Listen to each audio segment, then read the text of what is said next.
On Christmas Eve, the wind cut through the streets like a blade, and every step Emily Carter took felt heavier than the last, not because of the cold, but because of the envelope in her coat pocket. Inside were 3 crumpled bills and a handful of coins. $15. That was all she had left after working extra shifts and paying rent. She stopped outside a small family diner glowing with warm yellow light, her breath fogging the window. Behind her stood her mother, Mary Carter, frail but smiling, holding Emily's arm as if that simple touch was enough to keep the world steady. Emily swallowed hard and whispered, "Merry Christmas, Mom," praying she could make this one night feel like something more than survival. Emily hadn't planned on the diner. The original idea was sandwiches at home, maybe instant soup, but Mary had mentioned, just once, that she missed eating out, missed the sound of people talking and plates clinking, missed feeling normal. Emily remembered how her father, David, used to take them out every Christmas Eve before he passed away. That memory settled deep in her chest, heavy and warm at the same time.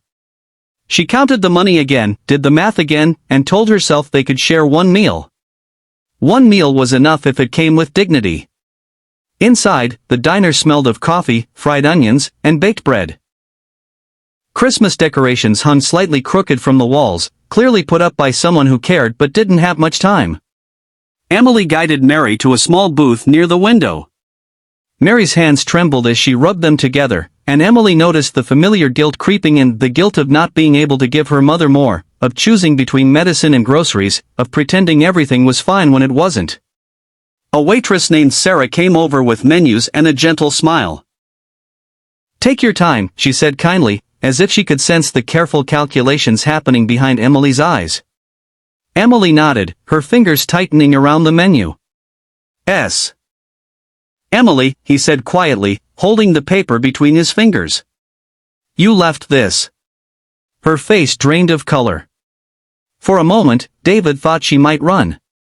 Instead, she swallowed and nodded. "I'm sorry," she said. "I didn't know how else to tell you." "Tell me what?"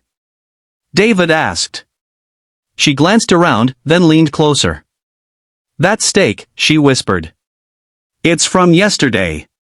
David blinked. "Yesterday?" "We had a power outage last night," she said. "The fridge went down for hours. The owner told us to serve everything anyway. Said we couldn't afford the loss." Her voice cracked. "I've seen people get sick. I couldn't let it happen again." David looked back at the plate on the table, the steam still rising. He felt a cold wave roll through him, not fear for himself, but something deeper. Betrayal. Not just by the diner, but by a system that forced a young woman to choose between her job and someone else's safety. "Why tell me?" he asked. Emily hesitated.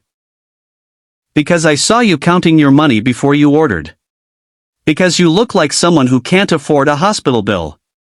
And because I know what it's like." David's throat tightened. "What do you mean?" "My dad," she said softly. "He raised me alone after my mom died. Worked himself sick just to keep us fed. People took advantage of him because he was desperate." Her eyes met David's. "I couldn't be part of that." For a long moment, neither of them spoke. The diner noise rushed back in. Plates clinking, a baby crying, the bell over the door ringing. David pushed the plate away. "Thank you," he said finally. "You did the right thing." She nodded, but fear still lingered on her face. "If my boss finds out." "He won't," David said. "Not like this." David returned to his booth, but he didn't sit. He watched. The owner, a heavy-set man named Frank, laughed with a regular, completely unconcerned. David felt anger rise, but he forced it down. This wasn't about revenge. It was about responsibility.